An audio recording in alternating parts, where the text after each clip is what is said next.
Tonight on CBC Vancouver News. We see that increase has been driven by respiratory illness in young people. Respiratory viruses are on the rise in BC, but don't expect to return to mandatory masking. When I think about moving, I feel very upset and very depressed and very, just horrified, I guess. Where will they live? Residents in a local mental health care lodge are scared as their home is set to close. Having my uncles come over and saying, we fought the white man's laws with the white man's words in the white man's courts, and we won to a degree. Family ties. We sit down with CBC investigative reporter Angela Starrett as she launches the new podcast, Land Back. This is CBC Vancouver News.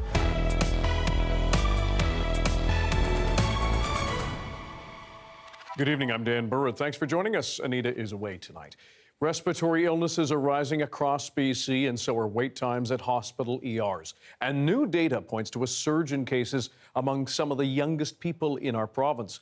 But as Michelle Gassoub tells us, health officials again say they will not reintroduce a mask mandate. For weeks, BC has heard warnings of a potential triple threat if COVID, influenza, and RSV cases rise all at once. Numbers provided by the province today reveal a steep increase in pediatric cases among some of those illnesses, though health officials said BC is nowhere near the surging levels seen in Ontario. We're not seeing the same picture yet here in BC, though we're continuing to watch. And I do not believe we need that heavy hand of a mandate to send a clear message that masks are an important tool that we can all use during this time. I don't want us to wait until we are seeing the levels that they're seeing in Ontario before we take action in this province. Political opponents not the only people hoping to see more action from the province. Doctors say the surge in young people who are sick is contributing to bottlenecks at emergency rooms, where wait times have stretched into the double digits. This morning, the wait time at BC Children's Hospital ER was estimated at 12 hours. We're seeing the numbers rise. It's not the 24 hours that Ontario is seeing, but as of last week, BC was seeing 8 hours or 9 hours. So it's growing, and that's where a lot of the concern is coming from. Officials did acknowledge the challenges in ERs, which they say they are tracking and working behind the scenes to stem. And we have to know in this period of respiratory illness that there is going to be and is more pressure on emergency rooms. The province now encouraging mask wearing in crowded indoor settings and saying to stay home when sick regardless of whether you have COVID or not. But this doctor says encouraging masks simply isn't enough. But I feel that the gravity of the situation facing our children requires the heavy hand of this is where we are at, and we need to impose this because we need to stop the children's hospital system from collapsing. Some working in healthcare settings hoping to see more measures as cases climb and wait times for care get longer, and doctors encouraging those who are behind on their vaccines to catch up. Michelle Gassoub, CBC News, Vancouver.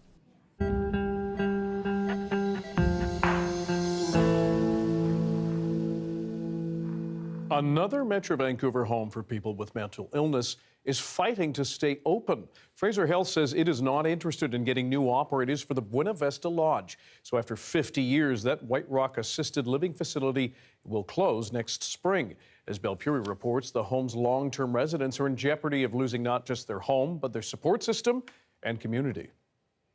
The only home Anne McLean has known for 24 years is set to close. At 82, change is tough. When I think about moving, I feel very upset and very depressed and very, just horrified, I guess. The biggest concern is where will Buena Vista Lodge residents go? We have no idea. Nobody has said anything to us.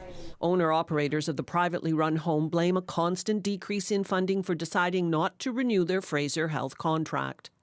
Buena Vista can't be run on the budget that they've been given. Families say there is a way to keep the home open. There are people that want to come in and continue the contract and keep it running, but Fraser Health doesn't want to go with that plan.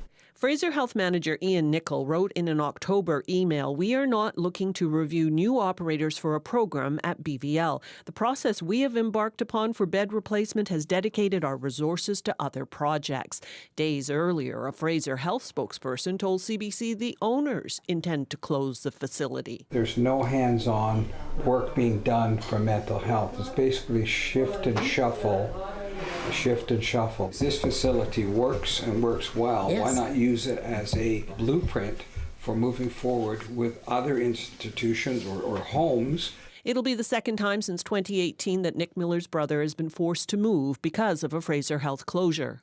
In the last 4 years, 3 other facilities similar to Bona Vista Lodge have already closed in this area for a total of 48 beds. If this facility closes, along with another one on the chopping block, that number will double by next spring. Why is this minister cutting beds in the middle of a mental health crisis? Buena Vista recently came up in the legislature. It seemed to surprise the minister. The minister was unaware of it. The minister then blamed and put the onus on the health authorities. Mental Health and Addictions Minister Sheila Malcolmson deferred questions in the House and from CBC to Fraser Health. There's concern the 12 residents could end up far from family in Burnaby, Chilliwack or Langley. We're scared not only for their mental well-being, but their physical well-being. They do not handle change well. How's your lunch? Good. Do you want my tomatoes? When Karen Whittle moved here 16 years ago, she had one thought. This is going to be my home for life. Belle Puri, CBC News, White Rock. The BC Liberal Party has voted in favour of a name change. It says 80% of party members voted to rebrand to BC United. That change still needs to be approved at a delegate convention. But as Mira Baines reports, what is in a name? When we have a new name. BC Liberal leader Kevin Falcon has been advocating for the name change to BC United. He says about 8,000 members voted for the switch. 80% of our members have endorsed the idea of changing the name from the BC Liberal Party to BC United. Falcon says the new name signifies a party united by values, united by determination. He says if incoming Premier David Eby calls a snap election, he won't change the name immediately. We will make sure that we implement it when it makes sense for us. Former BC Liberal leader Gordon Wilson, who created momentum for the party in the late 1980s and early 1990s, says the party has been gradually shifting right. He says at first with more Socreds joining and federal conservatives over the years. Wilson points out the name change could signal a shift to the right of the political spectrum, with more federal conservatives now apt to join the party. And for a lot of these federal conservatives, the name Liberal sticks in their throat like a chicken bone. You have to get it out. They don't even like saying the word Liberal. Falcon says the soon-to-be BC United is a big tent party, although he was photographed meeting with federal conservative leader Pierre Poilievre earlier this month. But the fact of the matter is, to me, it's never about left or right. It's about just doing the right thing. The BC NDP says the party may have a new name, but their policies so far haven't changed much. What I have to say is Kevin Falcon can change his name of his party, but he can't change his record. For 12 years when Kevin Falcon was in power, he gave tax breaks to the wealthiest while everybody else paid for it. This political scientist says the name change could drive away federal Liberals or more progressives from the BC Liberal fold. The party wants to make inroads with some of the centrist voters that they have lost touch with, that voted for the BC NDP last time around. And yet those are voters that would tend to vote Liberal at the federal level. Before that can happen, though, the name change needs to be approved by members. The earliest that could happen is next year. Mira Baines, CBC News, Victoria. Vancouver City Council is facing criticism over a motion to adopt one Holocaust organization's definition of anti-Semitism. Some Jewish people say the definition, crafted by the International Holocaust Remembrance Alliance, has been, quote, weaponized by Israel. And as Janella Hamilton explains, the motion, which passed earlier today, sparked a heated debate in council chambers. As a local Jewish businesswoman and as an Israeli, please take our safety seriously. Afra Sixto says it took her 2 years to put the word Israeli on her restaurant sign out of fear it may garner racist reactions. Reactions she says she experienced just days ago at a grocery store. I was picking up heavy stuffs, and she said, "Do you want help?" And I said, "Yes, please."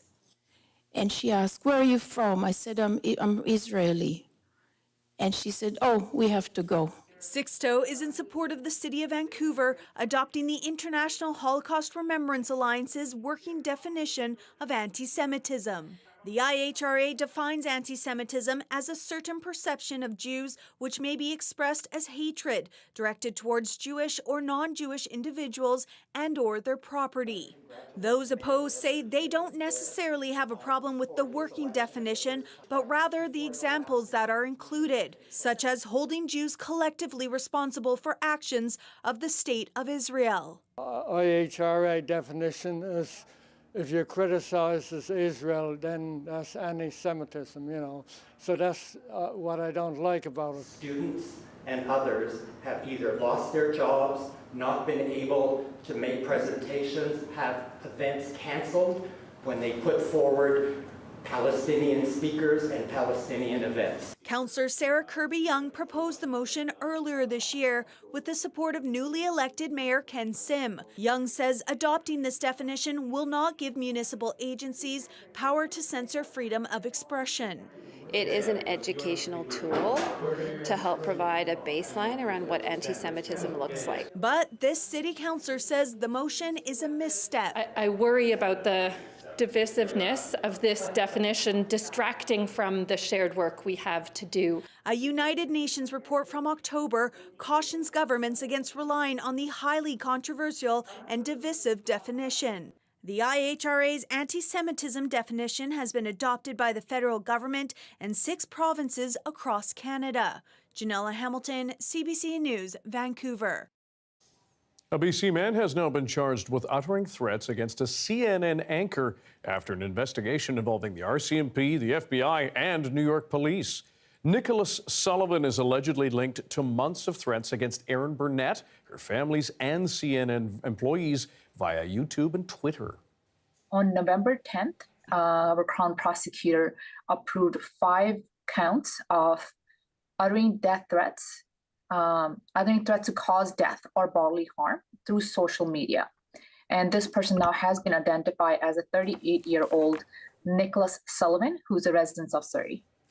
Court documents obtained by CBC News show the FBI contacted Mounties to report that a YouTube user had, quote, threatened to commit a mass murder at the CNN building in New York. Sullivan allegedly told investigators he was not a threat and that he was, quote, ranting on the internet just like everyone else. He's set to appear in provincial court on Friday. Ottawa is looking to expand food programs across the country, and it wants you to share your thoughts.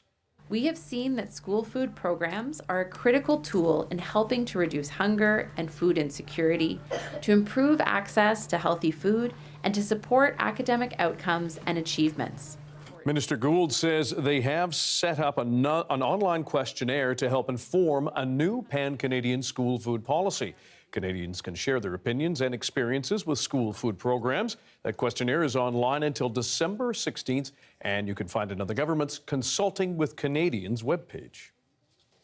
Ottawa, meanwhile, is also providing new money meant to ease BC's transportation bottlenecks by expanding the Port of Prince Rupert. The $75 million investment will go toward building a second berth at the export terminal. Ottawa says the aim is to reduce congestion and increase capacity to export green energy products. About $60 billion worth of trade travels through the port every year. The expansion is expected to double the current capacity, and work on the new berth set to start within a few weeks. Another dark start to the day for many of us here on the Lower Mainland as fog blanketed the region once again. A fog advisory was in effect for part of the day and created near zero visibility for some drivers. Drive BC encouraged extra care behind the wheel. No kidding. Kuljit Kale is here as Johanna Wagstaff takes the evening off. Very foggy the past couple of days. This morning, way more dense than even I had expected, and it lasted a lot longer. That advisory didn't get lifted till the afternoon, till about 1 o'clock. And even then, drivers were still saying visibility was quite low. So we've had that day. The reason why we had all that fog is a ridge of high pressure that's sitting on top of the lower mainland right now, just kind of trapped all that moisture right to the ground. What we're going to now see coming in is Arctic air sweeping across BC, dropping temperatures across the province. Over the next few days, we're going to see temperatures dropping down to -1 for Williams Lake, -3 in Cranbrook. They're going to probably see some snow as well. Here's some other big temperature drops in the next few days, especially for Dease Lake. And now this is making for perfect conditions for some snowfall to come through as well. Tomorrow's forecast looks like sunshine, but cold in Prince George, -7, -8 in Williams Lake, -9 up in Dease Lake, but sunny conditions. For us here in the lower mainland, sunset just before 4:30 under some clouds, sunshine tomorrow morning when it rises just before 7:30 a.m. and our high tomorrow will be 9 degrees. Dry, warm conditions continue for us, and I'll have more details coming up, Dan. Sounds good. Thanks, Kuljeet. You're welcome. It is a rallying cry at gatherings and protests across this country. Land back. But what does that mean, and what would it take to make that happen? Those questions are next.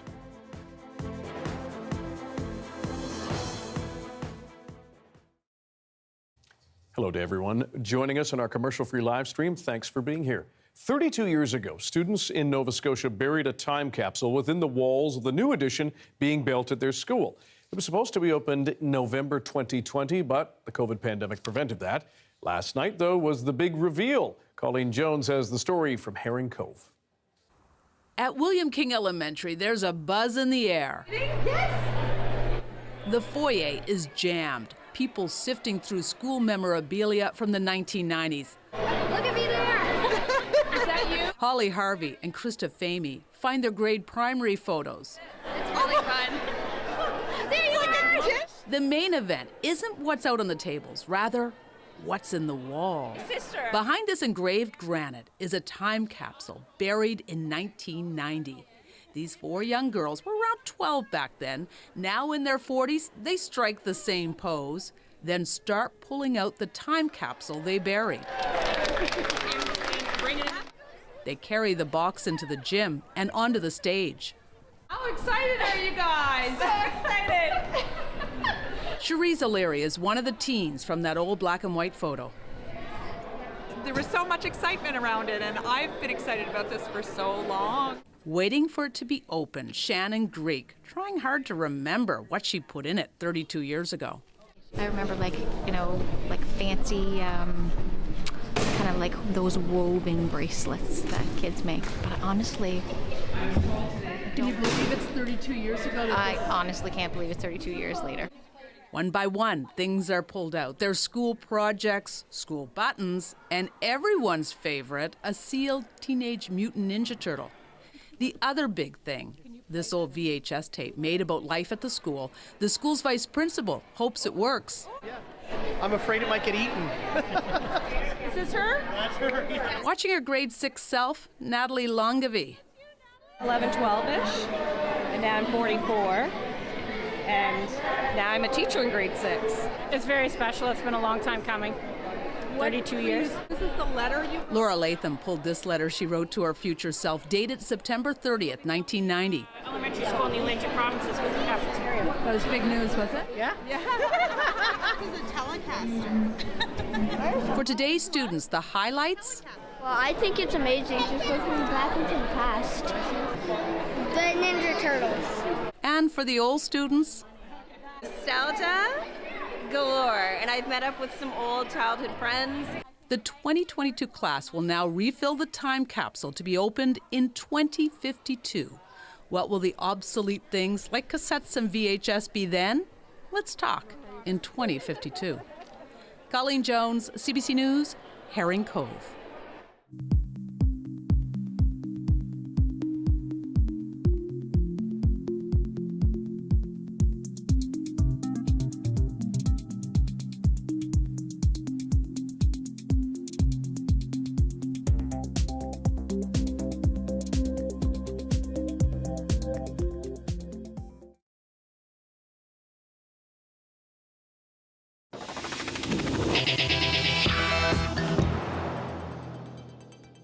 This month, CBC British Columbia is launching a new podcast hosted by Giksan investigative journalist Angela Starrett, titled Land Back. It explores who owns the land we live on.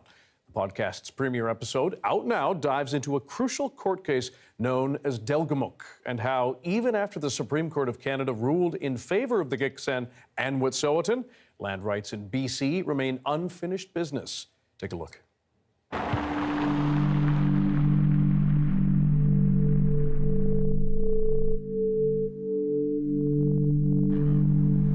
We never gave up our land. We never lost it in war. We never signed it away in treaty. It's still ours.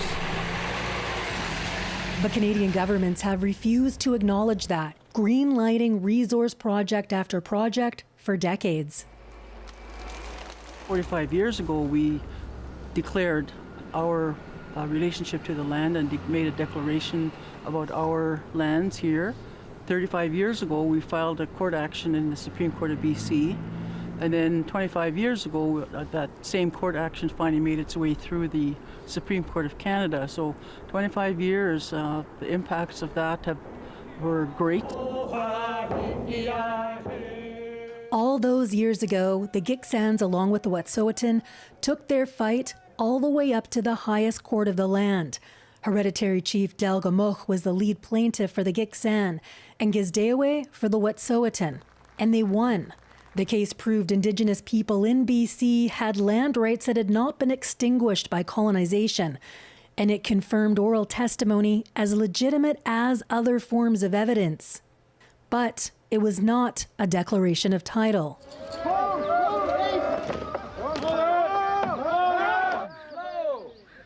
Meaning then optimistic leaders are feeling less hopeful today. What happened to the Delgamuukw case? The Constitution is 40 years old this year. The court case is 25 years old this year. What have you done about it? Today, the Crown controls 89% of land in Canada. The rest is primarily privately owned. Indian reserve land, also controlled by the Crown, is 0.2% of Canada's landmass, and legal scholars put land Indigenous people hold through settlement claims at around 7%. It's shameful that today we haven't moved as we should have in the mid-1990s when the Delgamuukw case was issued by the Supreme Court. The Delgamuukw case did break ground for others, like the Tsilhqot'in case that led to the first declaration of Aboriginal title in Canada. But it's one of hundreds that aim to confirm title. The only way we make change, even though it's piecemeal, is having to keep going back to court because Canada doesn't want to enact and implement the decisions that are coming down in the Supreme Court of Canada. If they did, then we wouldn't have to keep going back to court. Defining what title is really some tragic unfinished business that we have in Canada. But it's time, in my mind, to start taking a risk, moving away from our position of power, putting our swords down and sitting down with communities to hash out what that is. While Giksans have pushed back against the Crown and companies for more than a century, hoping to protect land like this for future generations, the fight against logging and resource extraction isn't over. This rail line across Giksan territory has been blockaded for over 100 years at this point. The most recent was to support the Wet'suwet'en land defenders after a raid that made national headlines. This is the spot where the blockade was set up. That occupation lasted for around 2 days, with the RCMP keeping surveillance and amassing over on that bank while the Giksan were amassed over on this bank along the highway. And then there were the police. Not just the beat cops, but those from the Community Industry Response Group, a unit that takes aim at energy industry incidents. Like, they did not need to use assault rifles here. They did not need to come and terrorize our people. in the way that they did. They did not even attempt diplomacy before bringing in those paramilitarized RCMP. And it's pretty clear that that's the status quo in this country. That's how they handle Indigenous descent.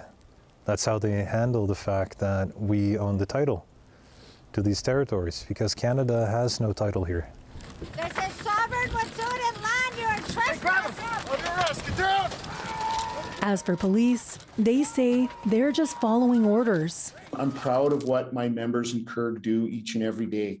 They have made numerous arrests. To date, we have no one injured to the point where we've had to have anybody, the Independent Investigation Office hasn't looked into any of our activities. We've conducted our duties in a professional manner, enforcing Supreme Court injunctions and enforcing the law to the best of our ability. As for the provincial government, they wouldn't talk to us for this story.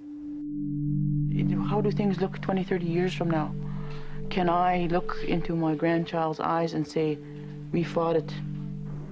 I thought that the fight would have been over 25 years ago, and 25 years later, here we are still fighting.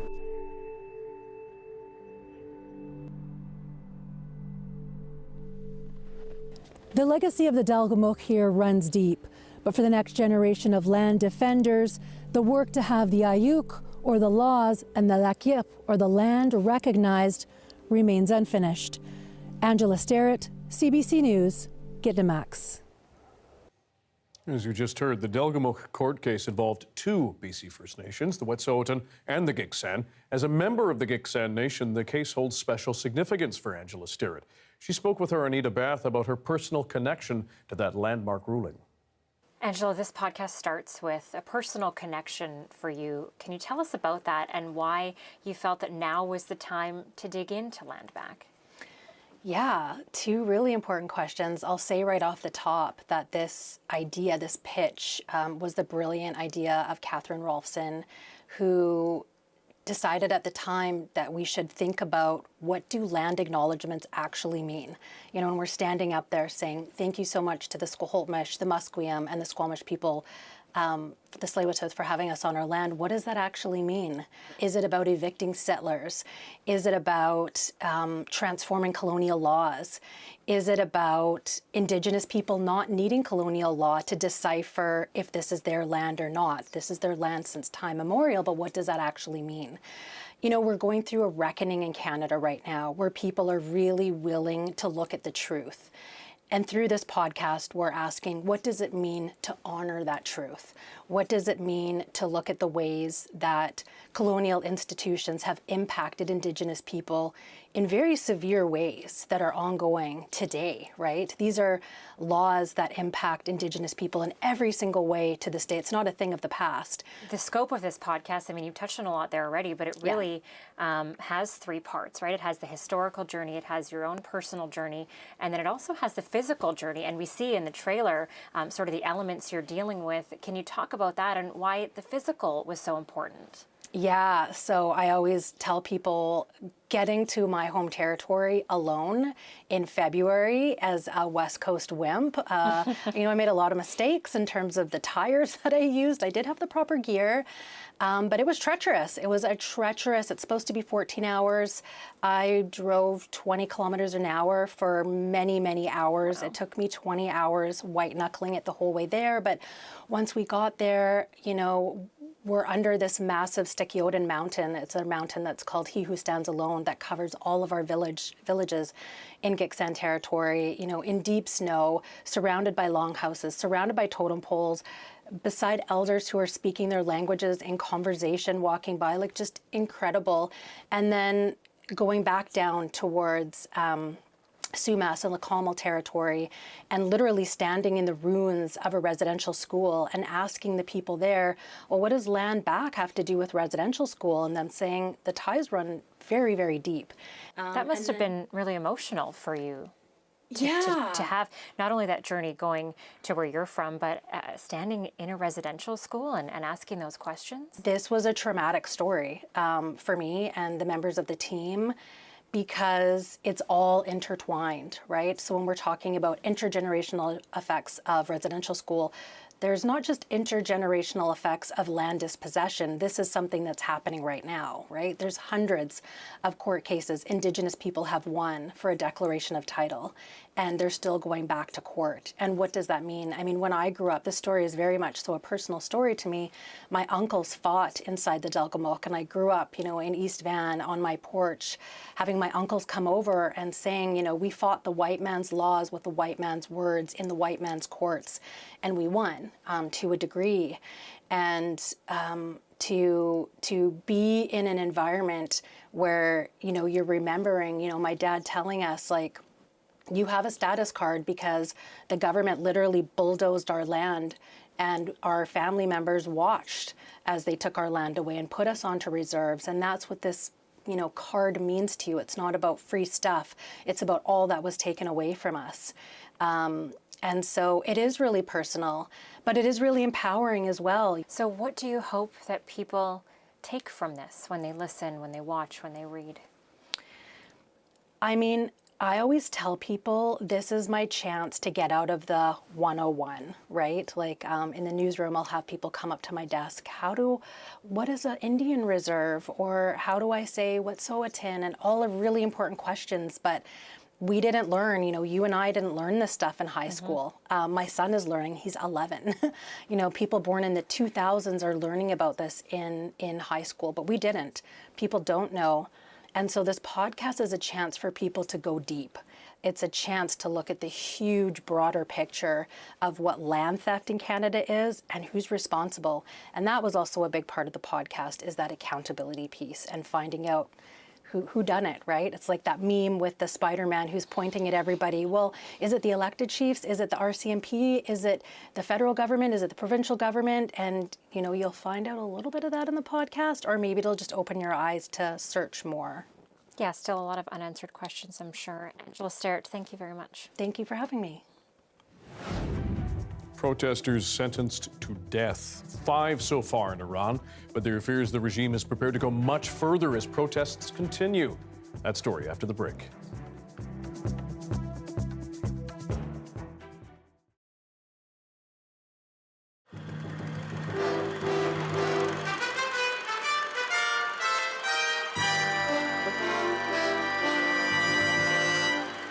They've literally taken over Georgia Street right now. I mean, it is wall-to-wall people from one side to the other, and I'm sure this celebration is going to continue for a while. There's Al Wilson now and the Grey Cup making its way down. They are about 5 minutes away from the stadium. Welcome to the home of the 1985 Grey Cup champion, BC Lions.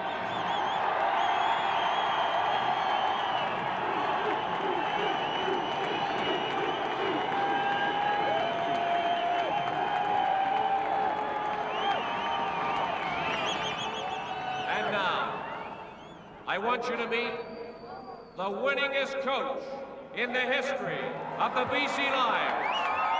Would you please welcome head coach Don Matthews. The quarterback, number 9, Roy DeWolf.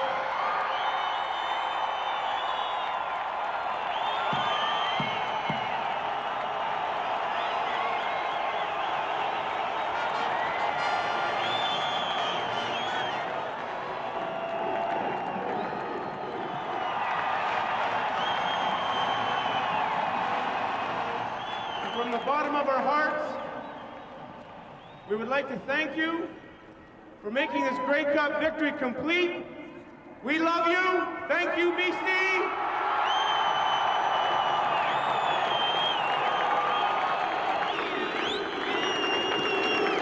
Ladies and gentlemen, let's have a big hand for the 1985 Grey Cup champions, the BC Lions.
It appears a confrontation between NATO and Russia has been avoided.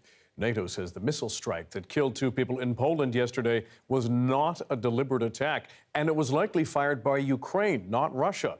The CBC's Chris Brown is in Poland, where the blast occurred. Well, this is the Polish village of Szabodew. We're about 500 meters or so from the actual impact site. A very busy scene. There's a police roadblock here stopping people from coming in any further. And as we've been here, we've seen many police vehicles. And the world's media, of course, is coming here as well. This is all, of course, because of the impact yesterday. We're about 5 kilometers or so from the Ukrainian border. And what it appears happened is that a missile flew in, crossed the border, and landed right in the middle of a grain facility, killing 2 people.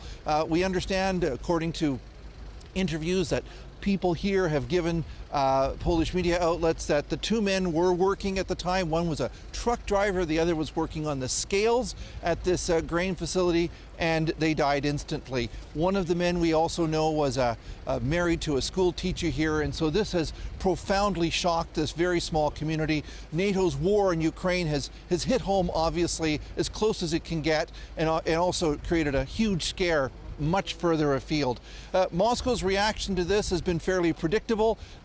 They complained to begin with that they were targeted, singled out by the West. They said, we didn't fire this missile into Poland. The crowdsourcing that was initially starting on the internet, looking at the pieces, the fragments of this missile, suggested it might have been a Ukrainian anti-missile missile from the S-300 battery.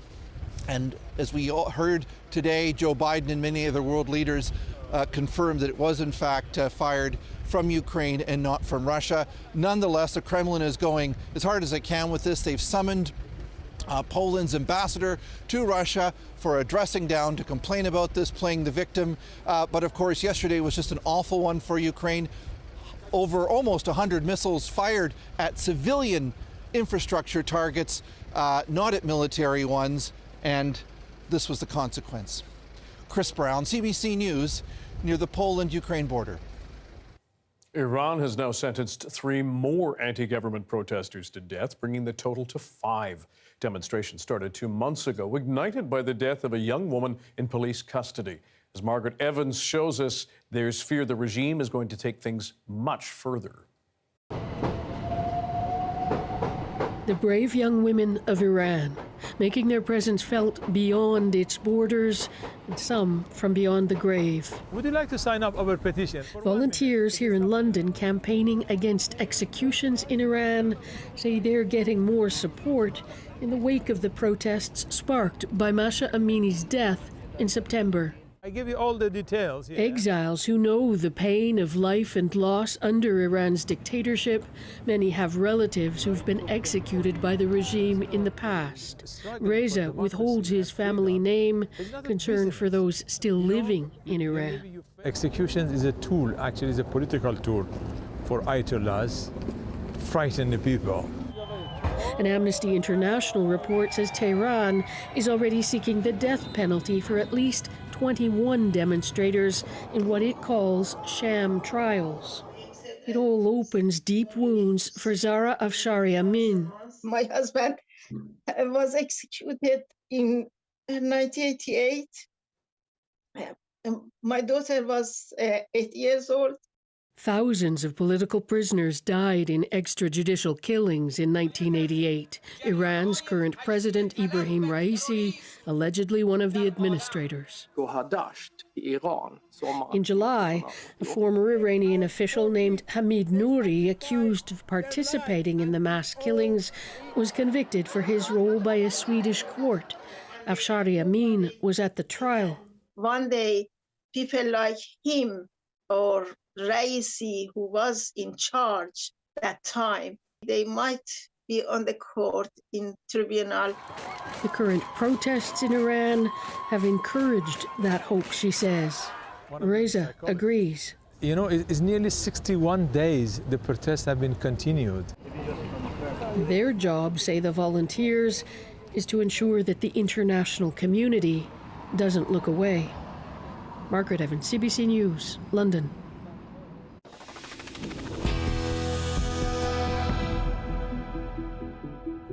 The war in Syria has raged for more than a decade now, driving one of the worst humanitarian crises in the globe today.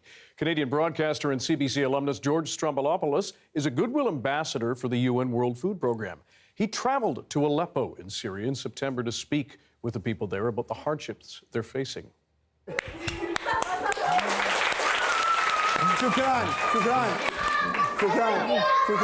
you. Strombo, as he's often called, spoke with locals, visited food and cash distributions, and a school feeding program. Now, the war in Ukraine, inflation, and global supply chain disruptions have already wreaked havoc on food security in Syria.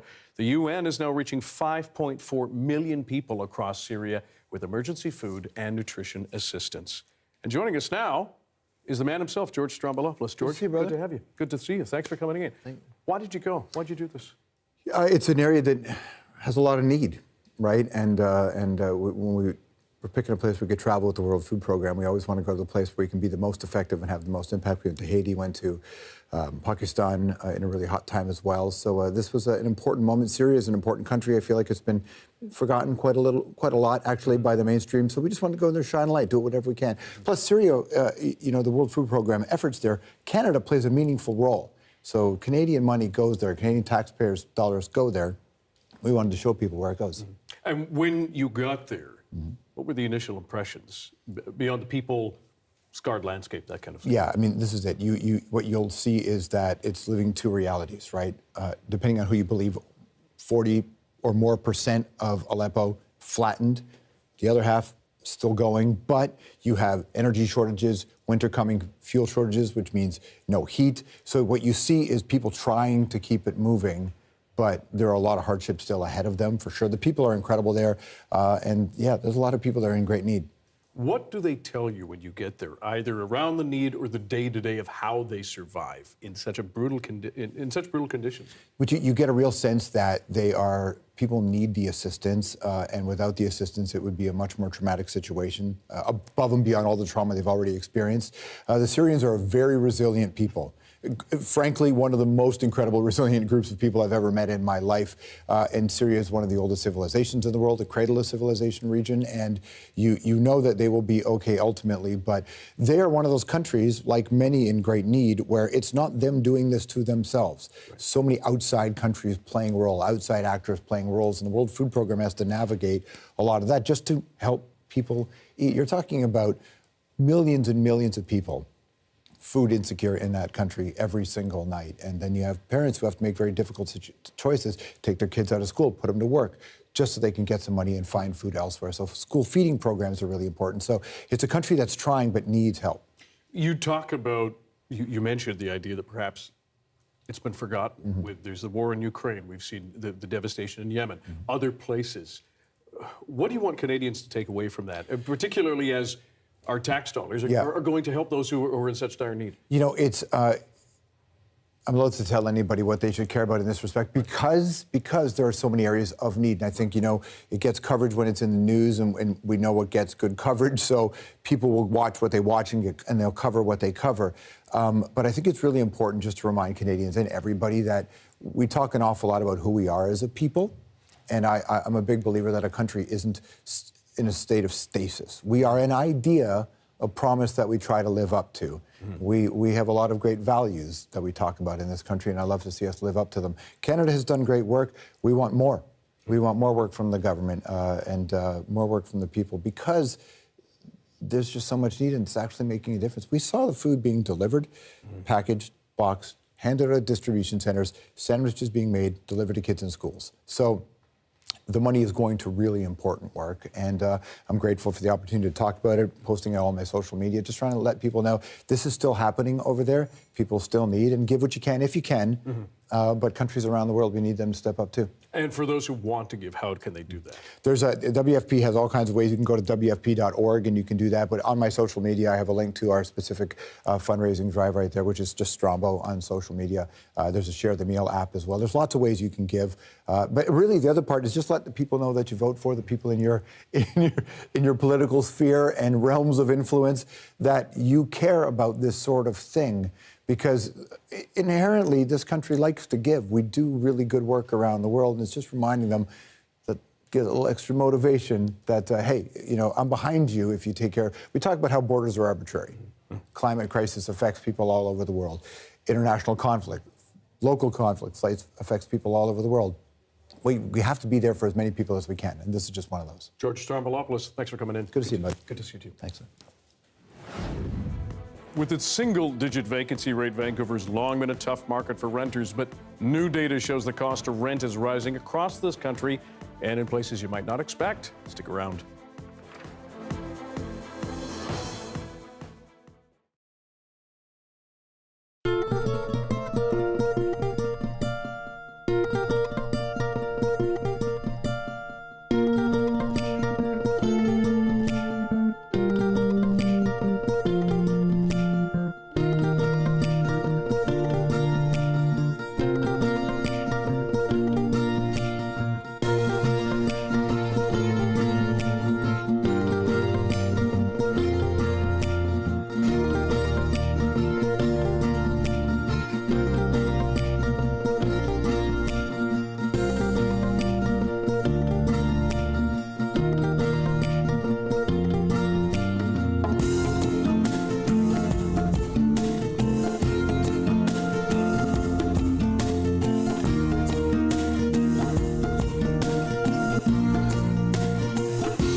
Brazil's president-elect addressed COP27 today and said, quote, "Brazil is back."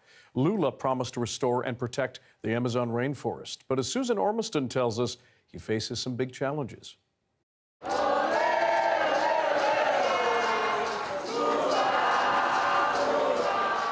Clearly the man of the moment, Brazil's president-elect created quite a stir when he arrived at this conference today, surrounded by a frenzied crowd shouting "Lula, Lula," clearly proud that Brazil is back on the world stage with a green agenda and that Lula has put climate at the top of his government's priorities.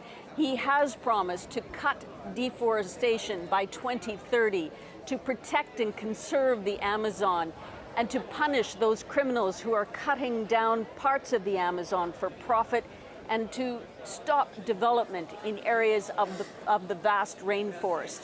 He urged the world not to delay, saying we can't continue to rush toward the abyss, and reminded the world of the $100 billion a year promises they've made to help struggling countries severely impacted by climate change. Lula also made a pitch to hold COP30, this climate conference in Brazil, in the Amazon in 2025. In the midst of all the gloom and doom about floods and drought and rising CO2 emissions, he really injected a sense of hope and optimism. But he faces severe resistance within his own Congress and half of the country which didn't vote for Lula. But people here were ready to hear his message, the first time he's spoken on the world stage since he was elected. Susan Ormiston, CBC News in Sharm el-Sheikh, Egypt.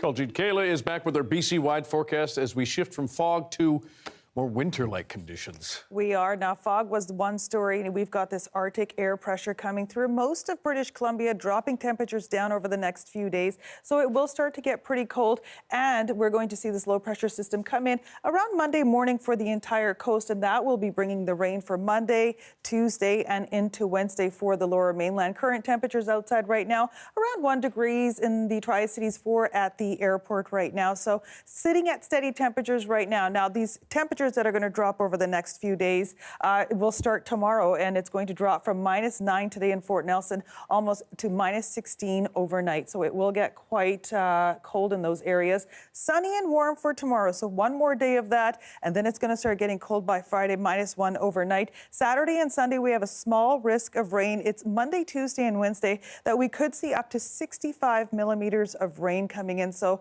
by Monday morning, you want to have those umbrellas by the door before you leave for the day. But until then, a couple more days of sunshine to enjoy. Dan? We'll get through it. Yeah. And then back to the familiar. Yes. Thanks, Kaljit. You're welcome.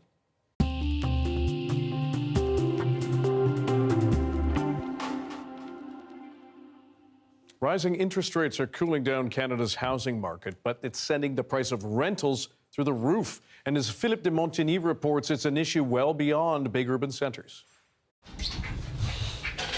It wasn't easy for Kelly Knight to find an apartment in Calgary that fit her needs and would accept her dog Gus.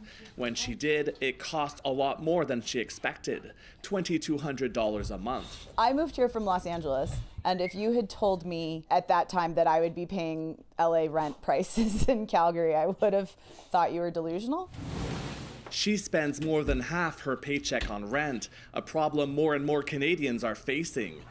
The average rent rose in October to almost $2,000 a month. That's up nearly 12% from the same time last year. And in some parts of the country, it's far worse. In the Atlantic provinces, rents increased by 32%. Pandemic population growth there, a huge factor. There's like 0 vacancies now because everything's being snatched up so quickly. And people are essentially desperate at this point. Rising rents are driven in part by higher interest rates, which are turning off real estate investors and in turn putting a strain on rental supply. I bought this rental property quite a few years ago, and it is now my plan to sell it. So here's the master bedroom. Charlene Lewin says her monthly payments on this 2-bedroom unit north of Toronto will more than double when she renews her mortgage in December. Add to that almost $950 in condo fees. Even if I rented the unit for $3,000 a month, there's no profit. Higher interest rates also keep prospective home buyers in the rental market.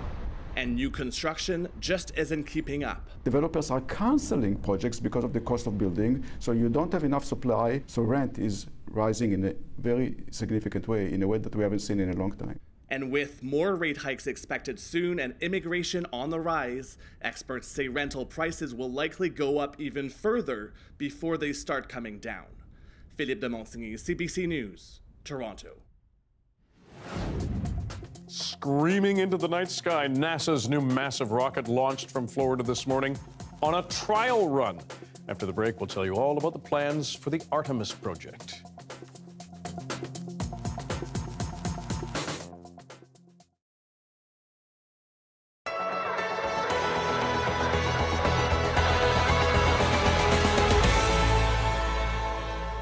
Action. If she wins this trick and walks away. Hi, I'm Debbie Patterson, and I'm the artistic director of Sick and Twisted Theater. Or someone closer to me than my whole family. It's a tragedy, a Greek tragedy, about a woman named Antigone, whose brothers have just died. There was a civil war, and her two brothers were leading two opposite armies. And now the new king has declared that her one brother won't be buried. He'll be left for the dogs and birds to eat. And she can't obviously put up with that. So she buries him, and then the king condemns her to death. And it's kind of the unraveling of the king's life, his whole life, because of this one decision he's made. This is one thing I love doing with Sick and Twisted, because Sick and Twisted is a disability theater company, but I love working in integrated companies. There's so much about disability that is fertile ground for creative exploration, right? Because the normal way of doing things is no longer available to you, so you get really good at the life hack or the workaround, blowing your mind open to explore other possibilities. And that idea of limitless possibilities that are open to you once the status quo or the regular way of doing things is no longer available is really a great creative process. Hi, I'm Tracy Nipanak. I play part of Chorus and Eurydice in the play Antigone. There's so many levels of what this play is about. For the disabled, for the marginalized, for people who love musicals, for people who love Greek tragedy. There's something for everyone. I don't care if she's my sister's child. Radical inclusion, radical hospitality is part of what we do, right? So we have shows that are interpreted, ASL interpretation. We have live audio description for vision impaired audiences, and there's a blind woman in the show as well. We also have ticket prices that range from $0 to $40, and you can choose what price you want to pay so that money isn't a barrier to coming, right? We want this show to be available and accessible to everyone. Can we get this over with? I take no pleasure in your words, nor you in mine. You won't see anything like it anywhere else. It's huge. It's like a big show in a small theater. It's huge. It's for everyone, and you should just come.